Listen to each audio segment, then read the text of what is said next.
Welcome to Bitstorm, a comedic game design podcast by two guys who know nothing about comedy or game design. I'm Trevor Scott, and with me as always is Ben Sligan. That's right. I'm not letting it go. I'm not letting it go. You're gonna stick with that change. I'm going to stick with that late change. in the game. I said it better this time. Yeah, didn't stumble. It's like you're doing it fresh, like we're back in our early heydays of the show. Of the Took us late like 6 2016s tries to even get an intro. Oh God, yeah, but that was in the day before the name change. Yeah, that's true. That's ancient history, but no longer as we rapidly approach episode 300. just fucking insane. We're back. We're back for another one. So, what are we going to do, Trevor? We enjoyed Click Pitch last week, so let's continue this Click Pitch train rolling. Yeah. Choo choo. Choo choo. For those who haven't listened before, Click Pitch is a game where each of us have a random word generator in front of us, and on the count of 3, 2, 1, choo choo, click, click, we're going to each get an adjective and a noun. We're going to say them out loud, and we are going to turn them into a video game design. Video game. We're not actually going to make the game. I thought that's so awesome. That might be too That much. is such an awesome idea for a podcast. But then, how would you release an episode every week if you're doing releasing 5 games a week? That's a lot of time. That's sort of, yeah, that's like ultra fast game jamming. I don't think we can manage that. But let's do it. 3, 2, 1. Clickety click. Eternal comprehension. Ooh. Dual alternative. Dual as in like two of. Okay. Dual, not eternal duel. Even though I kind of like that idea of like these two beings locked in an eternal duel. Like, I mean, it's our fucking show. We can do what we can do whatever we fucking want. But duel. I'm getting inspired by that because it's sort of like, you know, the kind of like the movie Hancock. where two characters, you know, continually, you know, falling in love and fighting throughout all of eternity. I do like this idea of you know, two beings, godlike beings in some way, powerful beings, locked in battle over the years. Yeah. And sort of having made their impact on history at various points in time before, going off and not being near each other for centuries at a time and then finding each other again and coming back. I don't, in Hancock, I mean, Hancock was a weird movie because, and it's not like we're adapting Hancock, but, he'd forgotten her, hadn't he? Like, he keeps on getting like drunk and all this sort of stuff, and like, and it had been decades, if not centuries, or something like some bullshit like that. Because they were essentially like angels in the end, or something weird. Like, I can't remember. They were like superheroes. Yeah, that's why that movie went weird, because like it starts as basically like a superhero movie and then goes into this weird but in general, yes, the idea of these epic beings kind of having their impact on the world over time. So do we want to we could almost just use that as backstory, as world building to start with. Like, you've got this world, because I'm just picturing things like, there's like this great gorge, which is like the skid mark from when one of them slammed the other into the ground in a great battle from, 3,000 years ago. And like the stories are told about it. And like, that mountain was created when they fucked after, after they'd make up sex after.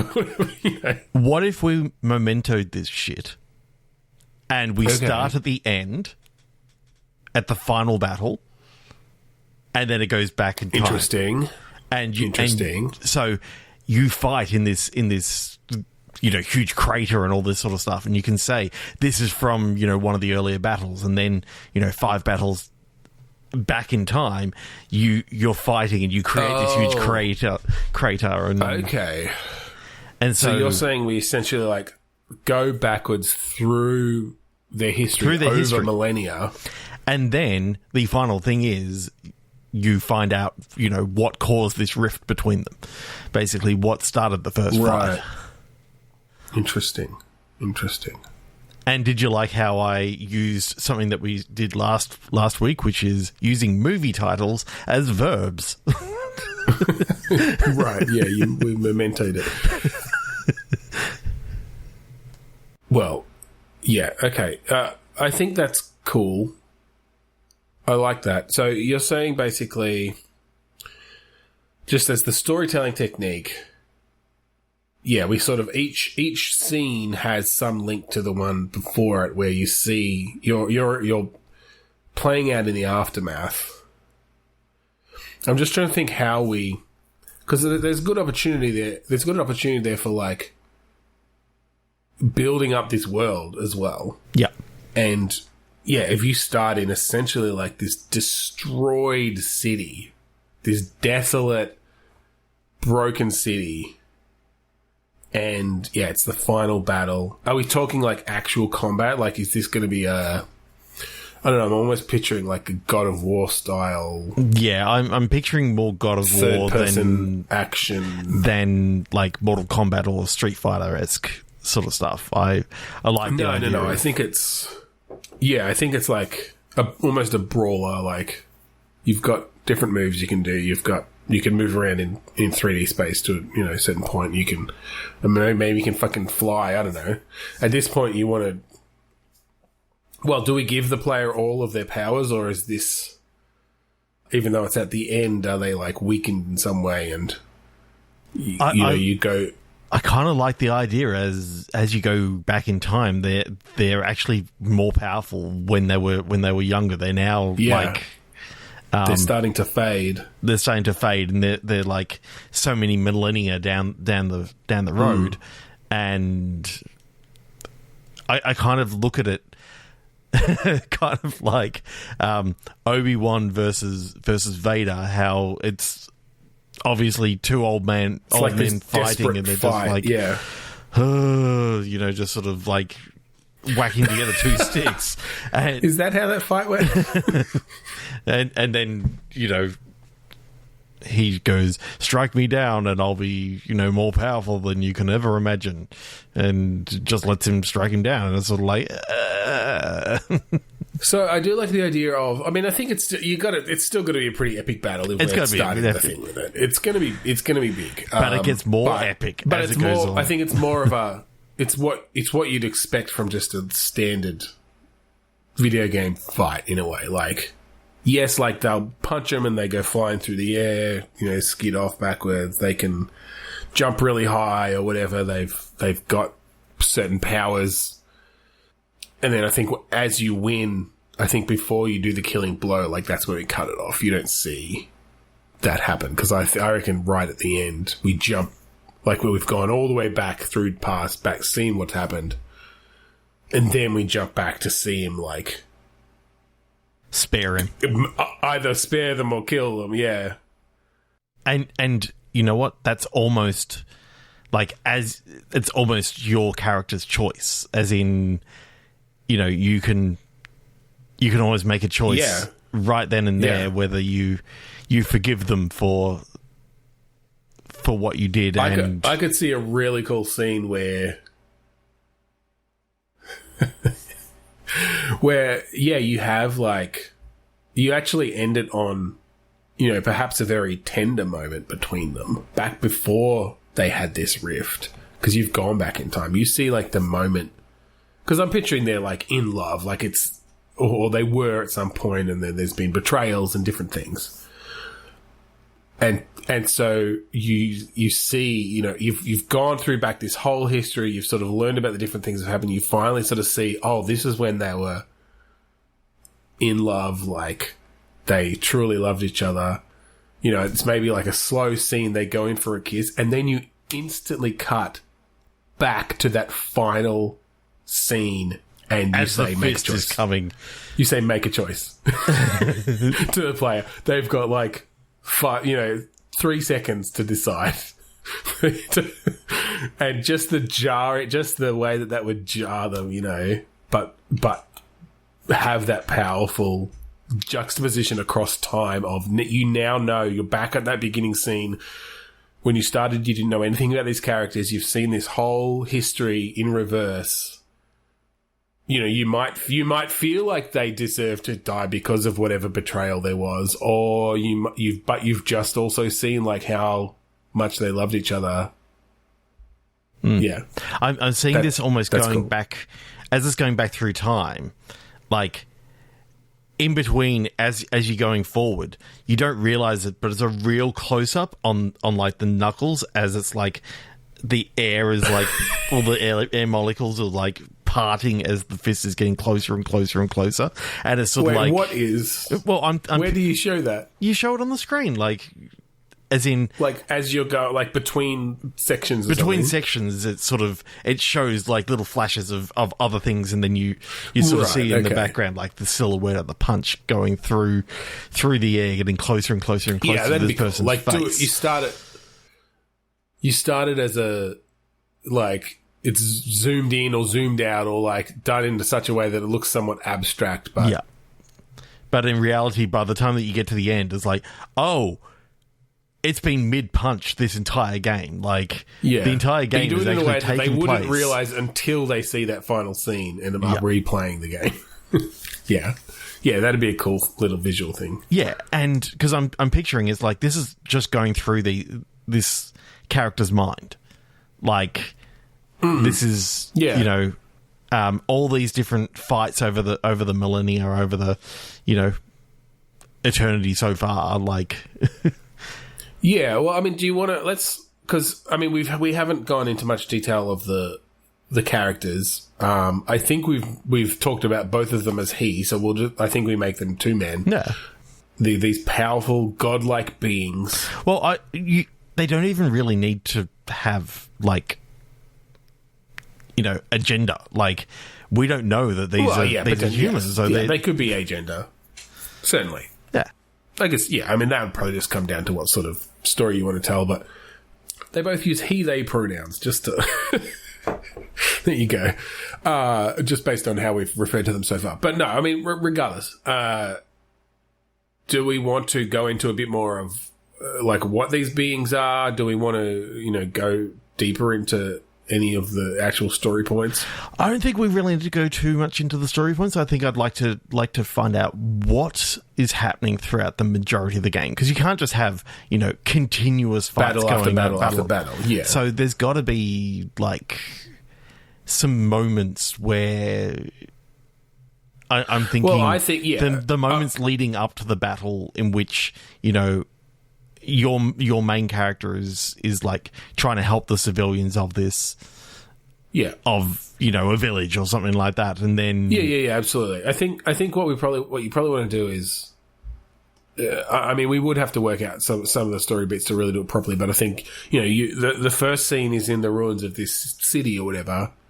The previous one is when you were living in the city. You see some of that, and you do have some relationships with different people around, and maybe you're just living in the life of a normal person, or maybe you are this kind of hero figure who is helping this city. You know, maybe you're almost like a Superman-esque figure, saving people and whatever. And then at the end of this scene, the other guy shows up, but then you've already played the battle, or you know, you've played the end of that battle or something, or. You've seen the aftermath of that. What I'm kind of thinking is that, you don't necessarily have to see everything going on in the battle. You kind of get the gist of as to where it's going to end. You can do maybe the start of the battle where, like, the church first comes down, and you realise that you were fighting in the remains of this, you know, broken down church, and there was, you know, flames of the village off in the background. But what I would like to see is at some stage, like, that big chasm that is right beside this village is actually where, the first fight took place. So, this. Yeah, well, that's it. I think we can bring in some of that historical battleground stuff, but it's been decades, right? Like it's or centuries. And so, as part of that sort of day-to-day-ish, more mundane section, you can reveal some of that stuff. You can talk about, you can have a quest where you need to go down into the gorge or like whatever and get a bit of exposition around, what that's been used for the past 250 years and the legends of a great battle between, two gods or whatever, or, the way that it's been twisted over the centuries. Like it'd probably be hard to not have it recognizable as, oh, this was probably me, after you've shown them that final battle. But just to play with that. And then, yes, you go back and maybe you don't go directly to that. You set up a few different things within that kind of mundane scene, and you could almost work the pacing out in a way that, now you jump back to another battle, basically, like another time. But there's more conversation going on. There's like, this is right after a particular betrayal or something, and so you find out a bit more about that, and your powers are stronger because you're younger and you have been developing them over time. One thing I would like about 3/4 of the way through, have a scene in 21st century world. So where there's a bustling sort of city sort of thing, and so we could almost go into, at some stage, all the stuff that happened at the end, it looked like it was happening, well in like Earth's past is actually well in Earth's future. It's just that, it's gone to the very brink of destruction and back again. And then come back. I mean, that's cool, especially if part of the story between these two characters is that they essentially caused either one of them or together.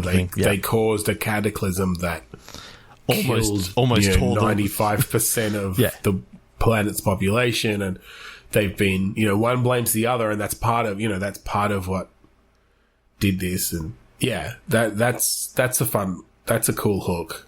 What if they actually caused the first ice age? Like the other one smashed the other one down into the ground and caused this massive explosion that eradicated the dinosaurs, sort of thing. Like, right? Yeah. I think they definitely killed the dinosaurs. It wasn't a meteor. It was.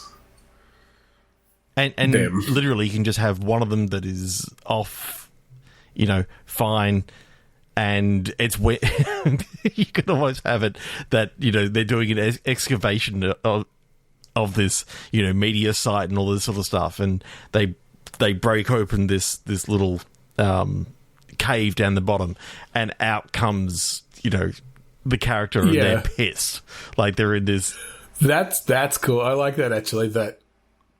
It's been millions of years later. It's been like tens of millions of years, and it's, I don't know, it's like the 1910s or something, and they got this dig where they break through, and the hand just comes up, and then the whole guy just busts out. I'm kind of thinking, where is he? I'm kind of almost thinking like The Boys, the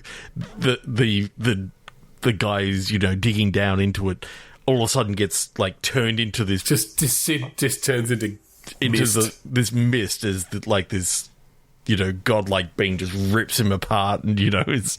Oh yeah, I'm picturing. Have you watched Invincible? No. As well. I think it's also on Prime. It's based on a series of comic books that I collected for a while. Very gory. Like you'll have that sort of thing where a Superman like character just like tears someone in two, and it's just like blood and gore everywhere. just to show off the power of them, right? Like, I think that's why it's effective, and that's why the shock factor of it. Going backwards in time, when you show like the battle that preceded this one was actually like the one that killed the dinosaurs, the one that killed the dinosaurs, and it's like, oh, so this person's been down in that crater, even though we saw them escape from the crater already, and we know that they survive. It's that happens 65 million years later. That's insane. Like, no wonder they're seething with hatred. And you can always go back to down there, like when they first arrive on Earth, and like they're in love, and they're sort of like, the Garden of Eden, as it were, is sort of like... Well, yeah, I like the idea that somehow they trigger off the beginning of life on the planet Earth. Yeah. Like, that's what they were... This is actually what they were there for. They were actually there to... Right, yeah, potentially. Potentially as scientists, but it was sort of like, as well at the same time, they, like... Maybe I'm almost just picturing them as like young lovers, and they come to this planet, and they like, you have a very tasteful sex scene, and then like sweat drips off one of them onto the dry ground, and you just see it sort of like turn green, and you just imply that like, oh, that was literally the beginning of life on Earth, and they've been here for billions of years, and the fight could actually be around, one of them wanted to exterminate like all life on the planet because this is... It could, because it was a mistake, basically. Like, they come back, again, millennia later, and realize this place is teeming with life, and it's like, they've broken certain rules in there, in the intergalactic, whatever... the race of these beings to start life on a planet because of their not necessarily their forbidden love, but they're like their reckless actions. They're reckless, reckless. Cool. I like that a lot. Reckless engagement, and the fact that you can actually... I'm thinking one of the fights you actually lose, and maybe your character is the one that busts out of and busts this person open or whatever. That when you go back in time, you actually realize that your character is actually, the bad guy in this situation. And they're the ones who wanted to destroy... Your character's the one. They're the ones who wanted to destroy the world and... Start it fresh. Hide the evidence of... So they could continue to be together. But the other character wanted to, even if it meant they couldn't be together, couldn't destroy all this life. I like that you can have these different sort of missions of trying to find, depending on where you are, you're trying to find the MacGuffin for this particular level and before a fight ensues. Yeah, I don't know how the level I'm trying to think how this game mostly plays out. I could see it kind of as this is almost the way to make a Superman game. Like a game where you play a Superman-like character, where you do have these in-between bits, where you are helping the people, and you are just being Superman for, first... this what seems like a relatively primitive village, and you have you could have a good section of that where you're getting this exposition about the world around it or whatever, and then you have those battles in between that kind of set things up, and then it's like, oh, now you're in a thriving metropolis, and that pun intended, and again you get to do the Superman type stuff. There's you've got a slightly different context now because you're like, oh, we're gonna at some point, this is all going to be destroyed by us. And it's that whole world engine scene from Man of Steel. And, it's I'm going to punch him through a building. And yeah, I think the battles could be these, violent, destructive, smashing through buildings, throwing them kilometers away, and then they zoom back, you dodge out of the way and smash him into the ground, and there's a crate. Like, particularly if you could do it in a way that had these really cool destructive elements, and that it really felt like you had that power. I mean, I kind of think that if you could punch someone into a building and then it sort of did that red faction thing of it starts to crumble and... Oh, yeah. Yeah, absolutely. Like, get some good destruction physics in there. Unreal's getting pretty fucking good at that stuff now. I reckon you can have a destructible city like that. Some great effects.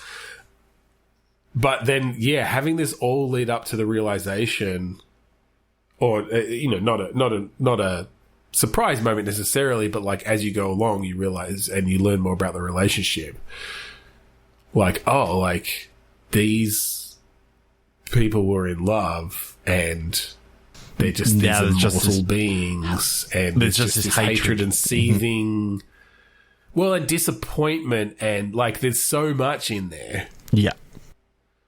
And then you get back to that beginning moment, and then you have that shock of, boom, bring them fucking hundreds of millions of years into the future from that initial point to what you've played right at the beginning, where you beat them and you have to make that choice.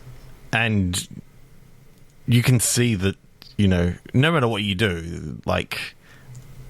Your fights over the years have really destroyed this planet and have kind of done what you wanted to do anyway, and you know it's now like the final bastions of life on this planet. I think there's no one left. I think there's no one left by now. Like, yeah, you have done it already, and I think either way, if you decide to destroy them or not, like you get a view from above the planet where it just like cracks. I don't know. It's just like you just crack the planet in two with this final thing. Okay. Even if you decide to like how many different endings should we have? I'm thinking 3. Okay. 1, you fall back in love and your raucous lovemaking cracks the planet in half.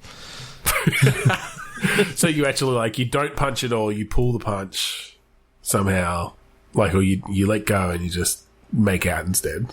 Yeah, and yep, you know, it's like 2 days later, the planet's just cracked in half. The planet's just cracked in half. They're in the middle, just like embracing in space, and they're both smoking, with like the blanket just draped just perfectly, like it's just like rubble, just like frozen magma in space, just like covering their junk. Yeah. Okay, so that's ending 1. So that's ending 1. Yep. Ending 2, 2 days later, planet is cracked in half, but there's one who's floating lifelessly, and your character just looks and flies away.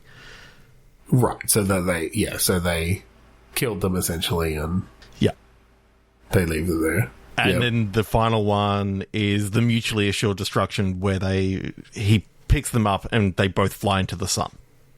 Okay. I'm just trying to think how you give that choice, though, because I don't want to lose that you have a split second to decide what to do. Because I was almost thinking, well, I'm two endings. So they both have very similar. 3 endings. You have to either choose to pull the punch, choose to punch, or if you don't make a decision, you both fly into the sun. Well, no, because what I was thinking is like either you punch them and they die, and I think we just have like you see the earth crack open, they're floating, they're dead, whatever. Like your character like sheds a tear and flies off. Rather than a punch forward, I'm thinking now it's one of those punches from above where they're going to land in that's what I was thinking. The superhero pose. Sorry. Right in their face. That's basically what I should have clarified that. I was basically thinking they're on the ground. Yes, they're on the ground. Because I was thinking it was a horizontal punch. Yeah. Okay. Yeah, that makes more sense. Okay, they're on the ground, so you can basically you're flying from outer space, you're coming down. You can hit them directly and kill them, or you can miss, like you can pull at the last second, swerve at the last second, and instead you punch the ground, like you smash into the ground, the earth still shatters in two. There's no way you can stop that from happening. But your lover is still alive, and you maybe you make up and you reconcile and you reconcile. I guess you could potentially have some way of holding back long enough or something, or some quick time events or something where you manage to pull up in time and miss completely and have some other ending. So how I said about the different sort of views. One is just like a landscape, and you just got this little line with this. You can just see flames coming off as it's just going straight down, and it's from a long way back. Like you can see it, just this tiny little thing at the very top, pulled back shot, and seeing the scale of it. And that is one of the things. Another one is like a real close up on the flames coming off the fist and all this sort of stuff. And then you've got like maybe the hairs going like in a split, like in a comic book kind of split screen way. Maybe you're seeing all these at once. Well, at the end you see that at once, and you realise that all these interstitial bits in between the entire thing. Oh, I see. Right, these are the bits in between. Yeah. So when you do finally see what's going on, it's like, oh, do you pull out of this or do you not? But the fact that, no matter what, they totally have fucked up the Earth. Either way, I think we have at least the two endings. We could potentially find other ways to other endings to have in there. But what I just love is, because I think at the end of that first battle, you've shown the beginning of this. Like, you've shown most already of the descent down. Like, the fact that that they're on the ground, you're coming down, you're going to hit them, but you cut before you see what happens. You've now played the whole rest of the game, found out all this stuff about the relationships, realized, what they were to each other. You're in this tender moment, and then you resume that scene with seconds to go. As you just see this. Yeah, and you've got those few seconds to like hit them or not. I mean, we could also just bite the bullet. You could also do this in a way where you just don't give them a choice. You just have it as a story moment of you've just moved from the very beginning to the end, and you kill them, and the player can feel that can feel about that. However they feel about it based on everything they've experienced. There's something about that whole thing of it's gone all this way, all these millions of years, and it's like, just even seeing that as like 200 million years later. Like this massive like shockwave, it goes back and you see like the shockwaves start rippling around the planet, and then it goes 2 days later, and the whole planet's like that, like two completely hemispheres, two halves that are like separated floating off from each other. Yeah, and just the figure in the middle, lifeless, but sort of eye opens, a la Jack and Lost, and it's like, bing. The eye credits, of course. Can't actually be dead for real. Credits. That was really cool. That was a good more than half of our episode. But I really, that was some great stuff. That's a game that I would love to see. I would love to kind of play it, because it's like you get a little bit of RPG stuff in there, and a bit of helping out people, a bit of God of War, just that feeling of. Yeah, just that feeling of being being the superhero. You can build that into it, but then have it be more than just, oh, I'm a superhero. It's a classic superhero thing. It's this relationship across time and human history. Yeah, that's cool. All right, 3, 2, 1, click for the second time in God, do we have 35 minutes? Vocal anybody. Mounted border. Ooh, interesting. Border. I'm picturing North America. Okay. Because of Royal like Canadian Border Patrol, Mounted Police, thinking... Oh, okay. So that's where my mind went with that, and it's like, what if it's Border Patrol on the Canadian side? I hesitate to dive into the politics of North American national relations between... It just so happens to be on a border town. Like, you don't have to go into that sort of stuff. It's just that your character is a Mountie. Yeah. What were your words again? Vocal anybody. And it's literally just a discussion of, like, what's going on and, you know... All right. Hang on. In my mind, I'm like, I've got, like, a community meeting, and it's like, you know, the Canadian Mounted Police guy is still on his horse, like, guarding in the middle of this. All right. I don't want to play a cop. I think setting it in a small Canadian town, that's fine. But maybe there's something about the border of this town, or like and not to say we can't have cops as characters in it. No. I don't want to. Okay. Like, did you ever watch? There was a TV show many, many years ago on Fox called Wayward Pines. No. So it was this show where, and I don't want to give too much away because it's quite a cool show if you ever get a chance to watch it. Because it's sort of a supernaturally, not like the show, but just had supernatural elements. Supernatural elements where, like, this guy wakes up one day and he finds that there's only like 20 people left in the town. Okay. And his wife's nowhere to be found and all this sort of stuff. And... yeah. As they go on, more people start turning up. And it's sort of like this... It's the exact same town that he was always in, but it's sort of like a lot of people have gone missing, and then there's something going... You cannot leave the town and all this sort of stuff. I kind of like the idea of this mystical sort of thing going on. Let's head more down that direction. Because, yes, I like the idea of sort of a semi-remote town, almost elements of like WandaVision. Yeah. Or Under the Dome. Or Under the Dome. Yeah, exactly. Like, where you're trapped in this town. There's something weird going on at the edges of the town. Whether it is that you literally can't get out, or just if you try to go, something sort of turns you around, or you find yourself back at the other end of town.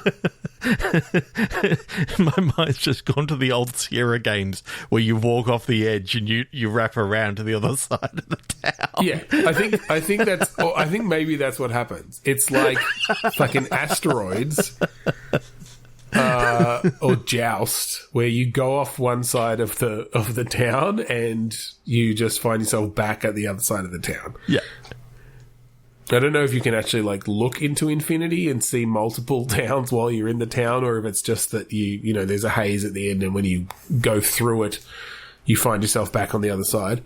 I like the idea that there's a fog or something surrounding the town, like because it's Canadian. I'm thinking, you know, it's got like big forests sort of around the town and all this sort of stuff. You go out through the forest and you come out the other side, like. And it's like, as you walk forward, it's like, oh no, I'm on the other side of the town, and like, what sort of game are you picturing this as? Like first person, third person. I'm sort of picturing it almost a Diablo sort of isometric. Yeah, I had that in mind too, almost, and I was waiting to see what you said. Yeah, I could see that working, like a. So almost that classic RPG, or like the original Fallout, or you know that sort of. But I think this is more of a character story, and can even have some point and click elements to it.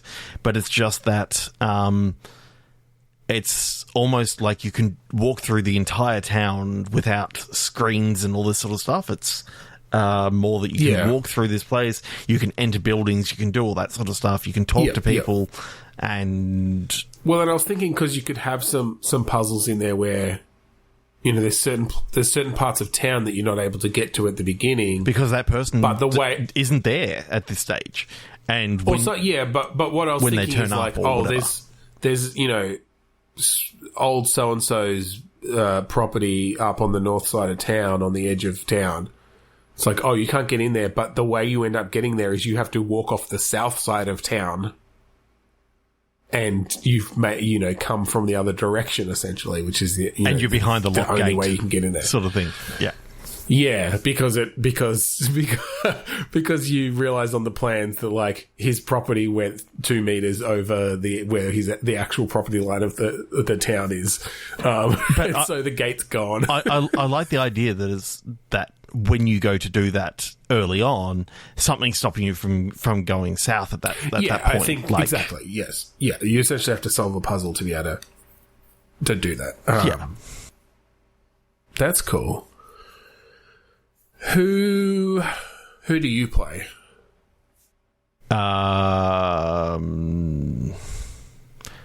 Regular human person. Thomas Anderson.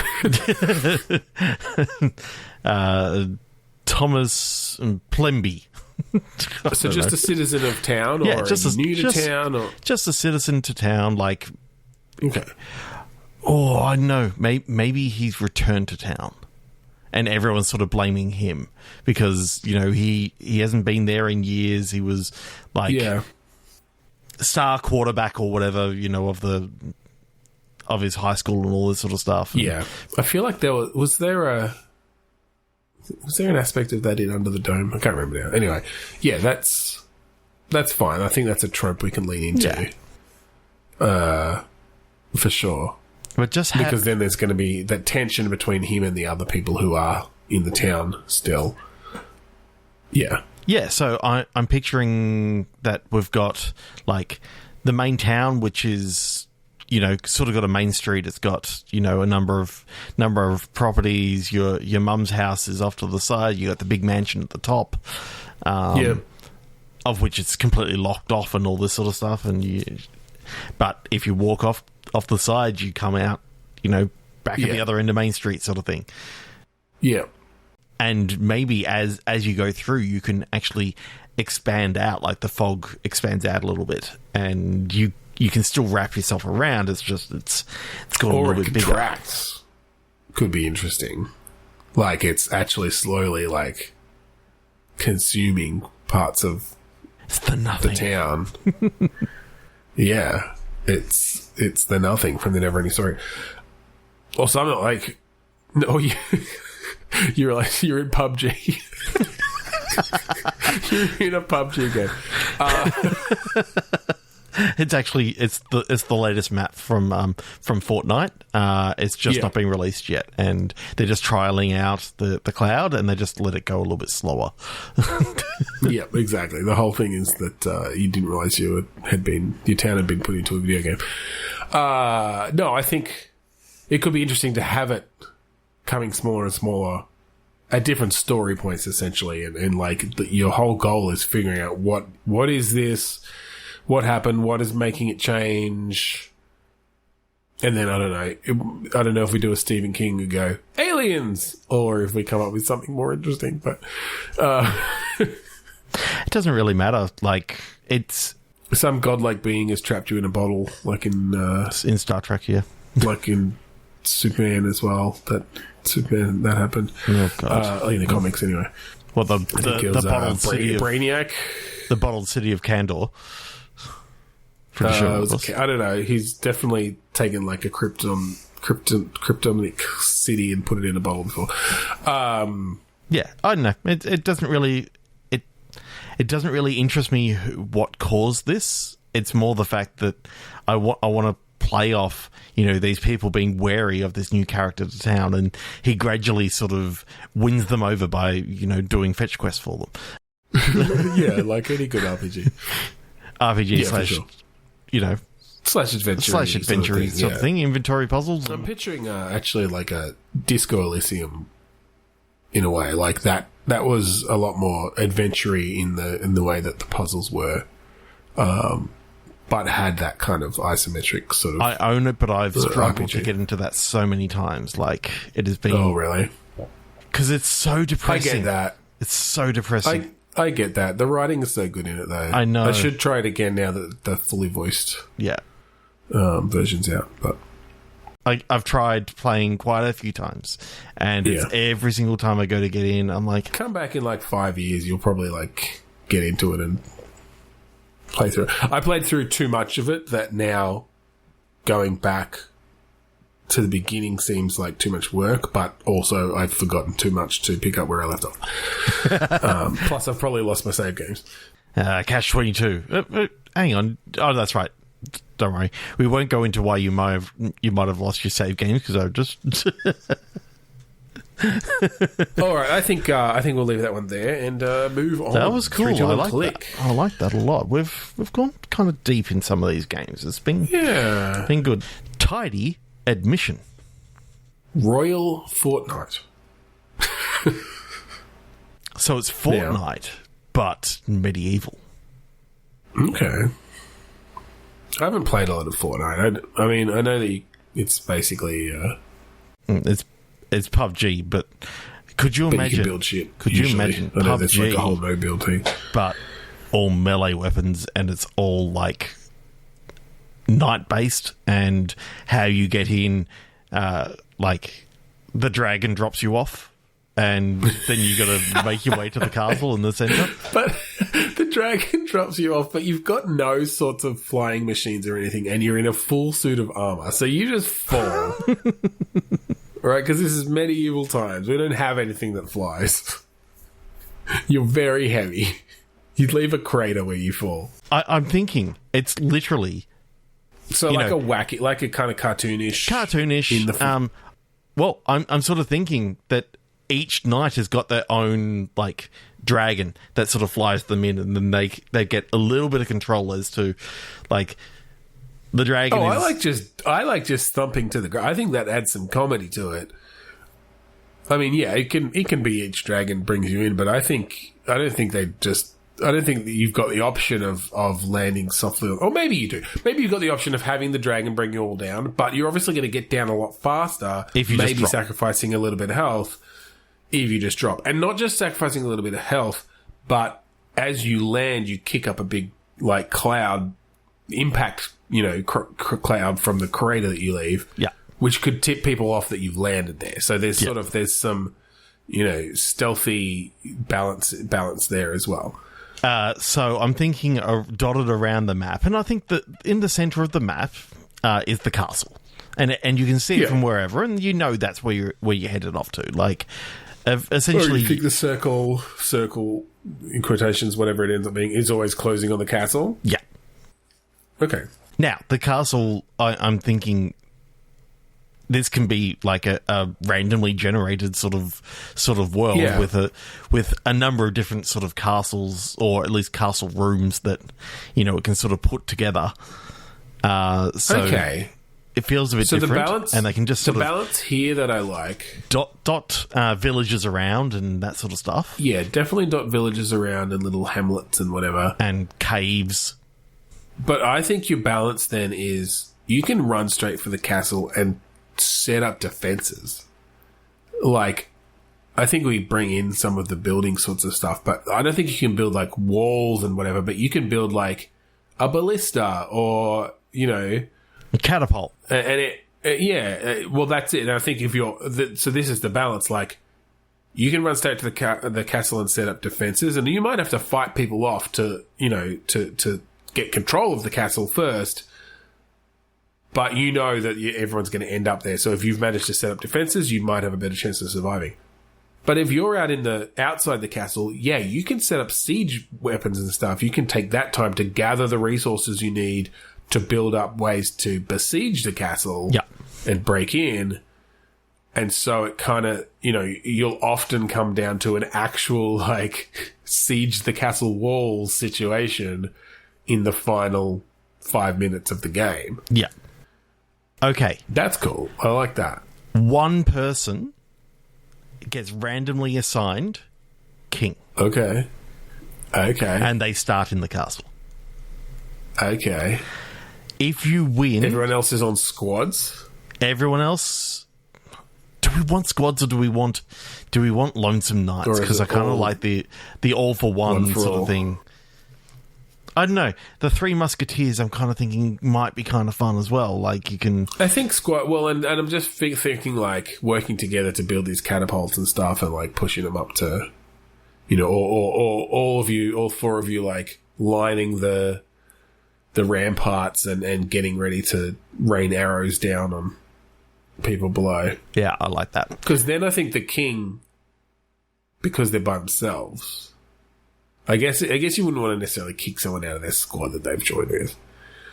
But maybe they get a squad of 3. And that's their, like, bodyguards that, you know, are there to...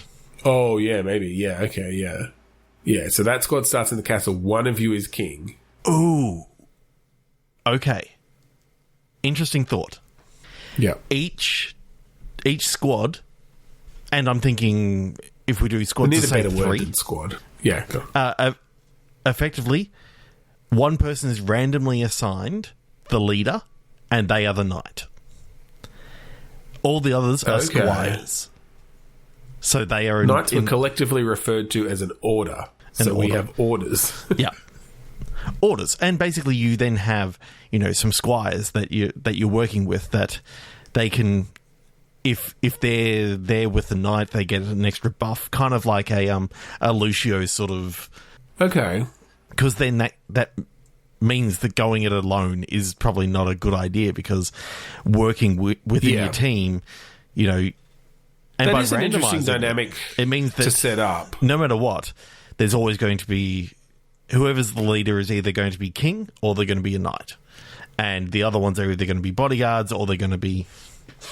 Squires. And so the idea happens, is that the squires can... I mean, they can still... battle and help collect weapons and all that sort of stuff. And you want your knight to be the best, like, most equipped person, because they get buffs and they buff you guys and that sort of stuff. So yeah, I definitely like that idea that, you know, depending on how you've managed to deck them out, you know, maybe you have it, you know, yeah, like just they've got a fancy helmet and that's given a buff to you as squires because of your, you know, you're so, what's the fucking devoted to them or whatever, you're so inspired, it's giving you inspiration, and so you get a plus whatever to your attacks. But it also gives... You've also got ways to deck out the knight to do way more damage than the squires can ever do. Yeah. Or have special moves or different attacks or whatever. But also, if they're not decked out properly, then they can... And they're taken down, then your squires almost become a lot weaker until... Well, that's what I was going to ask. Like, if your knight dies first... Are the squires just essentially sitting ducks? Like, are they fucked? Or is there a way that they can maybe recover somehow? Well, maybe. And this is kind of a... Maybe it's an interesting thing of the squires that are remaining can potentially join the knight that killed them. Okay. That's always an interesting... I think so I feel that like you we've have, had that... like, the king... going up against, you know, factions of knights and squires. Like, factions, like... Is it always still... It's always still going to be one... Like, can you have knights join factions then, though? Like... It's one knight and a crapload of squires. But... Right. But they're going to get extra buffs from that. And the knight gets a massive buff from having, you know, 30,000... you know, say... They've got 30 squires following them. Yeah. It's like, could you imagine how the king would actually feel to that? So then what is the... Okay, this is an interesting dynamic because it's creating just these different balances, and I think it would be tricky to balance, but let's play with it. So the king has an advantage, one, because they start in the castle. Yeah. So they've just got... There's going to be more resources there. They can set up defenses. Mm-hmm. They're presumably they're still going to be fighting off knights who might have landed nearby or, you know, early on in the game. So is it just that, like, if the king specifically survives long enough. I mean, I guess if a nearby knight takes them out, then it's just going to be that knight that ends up with a faction of, multiple factions of knights and squires coming up against them. I'm thinking that you can always play Game of Thrones in this, that if a knight at the very start kills the king, they become the king. Okay, yeah. So it's almost a King of the Hill sort style, like literal King of the Hill. Yeah. Mixed with PUBG/Fortnite. Okay. Because, where I was having trouble there balancing is like, if one knight takes out 5 other knights and brings on all their squires, how do you not just have it so that the king whoever's in the castle crushed? Is just completely overrun? Because the king can go out and also recruit by killing other knights. The king can recruit, true, yes. But I think also, just by virtue of being in the castle that early, you definitely have advantages with setting up defenses and the resources you'll have on hand. And my thought would be that it's obviously, depending on how many people, how many groups we actually have, it needs to be divisible by 2. So I'm thinking, how many people were in PUBG? Like, wasn't it like 70 odd? Or 100 people? I don't remember. 100. Yeah, it was 100. Yeah. So if you say had 99 people, divisible by 3, you have 2 squires, right, yes. and just make sure it's actually divisible by 2. So it might be, I'm not sure whether it's. I'm just trying to now think. Like the number of squads. 33 would be squads. Yeah, so you can have 32 squads. So that's 96 people. Right. Just to make it even, you mean? Yeah. Like, so that if you're recruiting from all these other squads. So basically, you can end up having, a 16 versus 16 sets of squires, maximum sort of. Yeah, I mean, I think I don't think, because I think often, I think it's going to be semi unusual to just take out the knight and not the squires anyway, right? Because the knight's going to be the most powerful. You're often going to want to pick off the squires first so that you even have the ability to kill the knight. So it's not just going to be, every time you take out another squad, you recruit squires. Like, you might have killed them. You might have killed one of them. You might have killed both of them. And squires, if they kill, the knight of the opposing side, they may actually get a little bit of a boost themselves. That I think they rank up a little bit in the But it's all about you're going for your team, almost. And your team has obviously your knight at the top, and he is who you're trying to. It's almost you declare fealty to your knight, but if your knight is defeated by another knight, well, now you declare fealty to them. Yeah, and that's just the way this world works. Yeah, and you want your knight to win because you'll get meta rewards that go across, for your character and different things. Yeah. Or for next time you're a knight, you've got more whatever. Or I'm even if it's just visual, So I'm thinking decorative stuff. That throughout these villages and that sort of stuff, you've got weapons forges and the sort of typical things of the weapons are sort of just dropped randomly throughout the whole level. Yeah, I think you can get everywhere. I think you can get materials potentially for building your siege weapons and stuff. Like, you have to gather 10 rock and 20 wood or whatever to place a siege weapon down, and then you have to have your squires push it or something, or whatever, or pull it, or it just follows it along, whatever it is. Okay.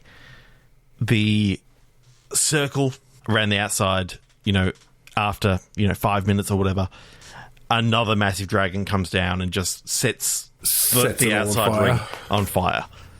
Yeah. And then... Yeah, I like that. So the fire's gradually creeping in, so therefore you're running into the centre. No matter where you are, you're literally seeing this massive ring of fire around, coming into the castle. I'm imagining, the final battles, fighting in the ramparts of the castle. Fire at your back, yeah.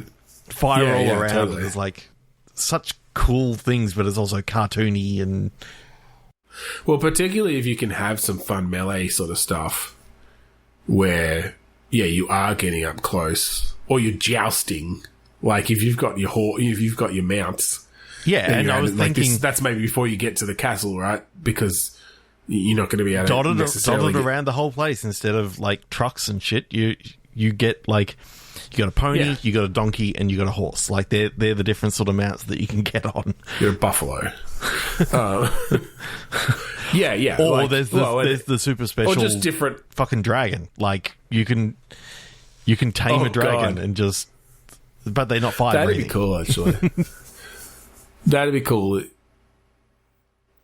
Whether it's just that they're rare to come across, or you have to do something special to like tame them, so that it takes time away from other scavenging you might be doing. But yeah, to be able to fly into the castle on a dragon is pretty cool. Yeah, that's fun. I like that a lot. That's awesome, and I think that's all we've got time for. Like 3 deep dive games today. That was fun. And all games that I kind of want to play. That's what we aim for. I feel like these last 2 episodes we've been getting back to our good old finding the fun in Click Pitch. So it's been good. It has been. So if you want to listen to any of our other episodes, including last week's, which was quite good, and then all the sort of fun little different stuff we've been doing over the past year or so and beyond, go to podchaser.com/bitstorm and check them out. Leave us a review, leave us some ratings. Tell us what you thought. We'd love to hear from you. And if you like the music that we play at the start and end of each episode, that music is called Mount Defiance off of the album Containment Failure by the band Kuradust. Just go to kuradust.bandcamp.com and you can download that and a number of other like cool albums that we helped create. That's right. So thank you again for joining us this week on Bitstorm. I'm Ben Slinger. I'm Trevor Scott. And I'm Falling from a Dragon.